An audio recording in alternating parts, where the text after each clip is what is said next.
Assalamualaikum warahmatullahi wabarakatuh. Salam sejahtera bagi kita semua. Semoga kita selalu dalam lindungannya. Kembali lagi bersama saya di channel Berkah Media yang akan mengupas tuntas tentang kisah, misteri, azab, dan hikmah dalam kehidupan.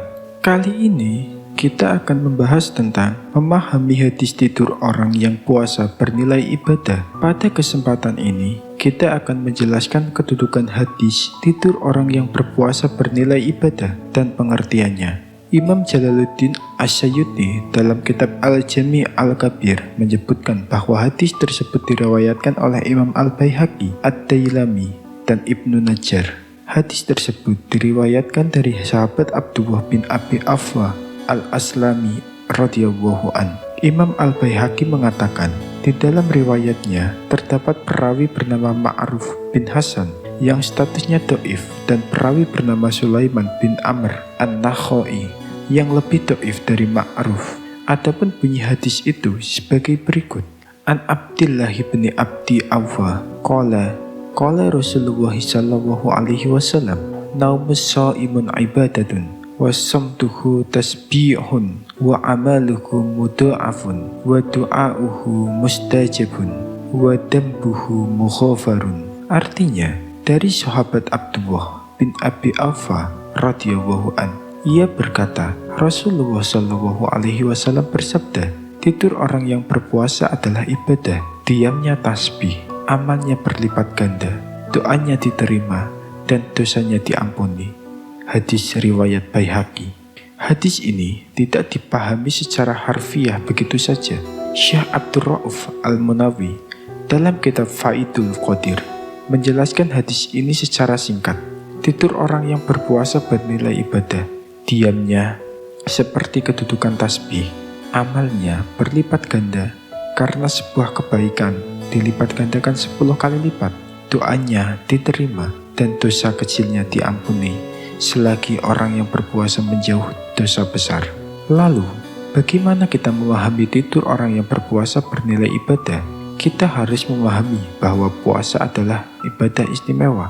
Puasa merupakan ibadah yang berisi tuntunan untuk menjauhi hal yang membatalkan puasa dan larangan agama.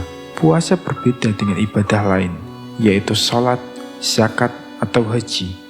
Orang yang melaksanakan ibadah puasa tidak dituntut untuk melakukan sesuatu sebagaimana ibadah lain dari ibadah sholat, zakat, atau haji yang mengandung gerakan aktif. Ibadah puasa tidak menuntut gerakan aktif, tetapi justru gerakan pengendalian. Orang yang sholat, zakat, dan haji tidak dapat melakukannya sekaligus beraktivitas lain, termasuk sambil tidur. Adapun orang yang melakukan ibadah puasa dapat melaksanakannya sekaligus dengan aktivitas lain, karena memang tidak ada tuntutan untuk gerakan aktif ibadah pada puasa. Dengan demikian, aktivitas apapun, termasuk tidur pada siang hari Ramadan, dilakukan dalam kondisi ibadah karena memang tidak ada larangan aktivitas dalam ibadah puasa, termasuk tidur.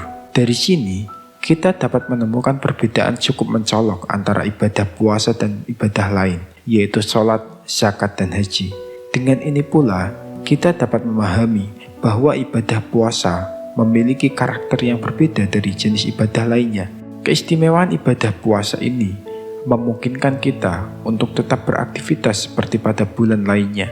Puasa tidak menyarankan kita untuk mengarungi aktivitas dan produktivitas kita. Selagi kita berpuasa, aktivitas dan produktivitas apapun yang kita lakukan bernilai ibadah. Adapun mereka yang memiliki tanggung jawab, kalangan profesional, kelas pekerja, dan pekerja informal akan mengisi ibadah puasanya dengan aktivitas yang produktif di siang hari Ramadan, karena semuanya dilakukan saat ibadah puasa dan bernilai ibadah. Wallahu a'lam bishawab.